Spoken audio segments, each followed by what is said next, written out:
untuk kemudian melarang kemarin itu. Nah, tapi melihat situasi dan kondisi, tadi Presiden turun tangan untuk menginstruksikan agar para pengecer bisa dapat berjalan kembali, sambil kemudian pengecer itu dijadikan subpangkalan, administrasi segala macamnya bisa sambil berjalan saja, demikian. Stok tidak langka, stok ada.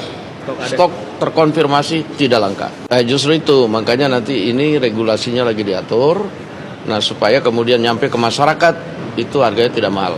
Ini bisa saya jawab, karena ini bidang saya. Jadi Ombudsman itu udah 2 tahun terakhir sebetulnya melakukan pengawasan terkait peredaran dari LPG ini. Ya.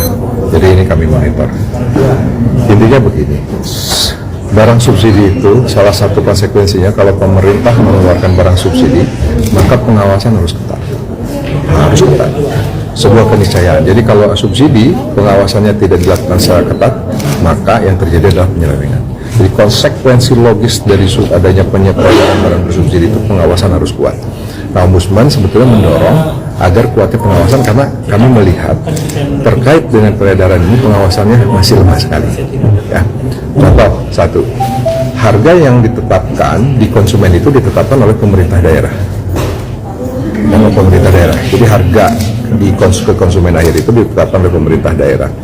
Nah, semua dan pemerintah daerah menetapkan ini tentunya ada mekanismenya masing-masing. Nah, oleh karena itu, yang harus dilihat adalah bahwa harga yang terjadi di tingkat konsumen itu harus betul-betul diawasi. Nah, kalau mereka tidak mengawasi, maka yang terjadi adalah memang suka-sukanya. Agen bisa meningkatkan harga, begitu juga pengecer. Dan ini kami temukan. Agen meningkatkan harga, pengecer juga kami temukan.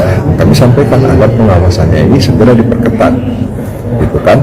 Nah, sebetulnya mestinya tidak ada ruang dalam rangka katakanlah menaikkan harga BBM di luar daripada ketentuan, karena pemerintah sudah memberikan fee margin yang sangat manusiawi. Misalnya contoh, kalau untuk di tingkat pengecer per kilo itu margin fee-nya itu sekitar 800 barang. Jadi kalau dia memasarkan satu tabung 3 kilo, berarti keuntungannya udah 2.400. Kalau kita bandingkan dengan pupuk bersubsidi, jauh banget. Pupuk bersubsidi, marginnya pengecer cuma 75 perak. Bayangkan sama-sama barang subsidi, tetapi marginnya bisa jauh beda. Nah, jadi di sini mutlak persoalan pengawasan. Nah, yang kedua, lalu kalau pengawasannya bermasalah, kenapa penataannya begini gitu loh. Nah, itu yang menjadi persoalan, tidak menyelesaikan persoalan. Itu mestinya benahi dulu, perkuat dulu pengawasan. Jangan langsung misalnya melakukan pola kebijakan baru tanpa dipersiapkan, dimitigasi sebelumnya gitu kan. Nah, jadi harga yang mahal itu penyebabnya apa? Nah, kalau penyebabnya adalah pengawasan yang lama, ya perkuat dong pengawasannya. Gitu. Nah, kalau seperti sekarang, ya kalau menurut saya penyakitnya apa, obatnya apa, nggak nyambung gitu.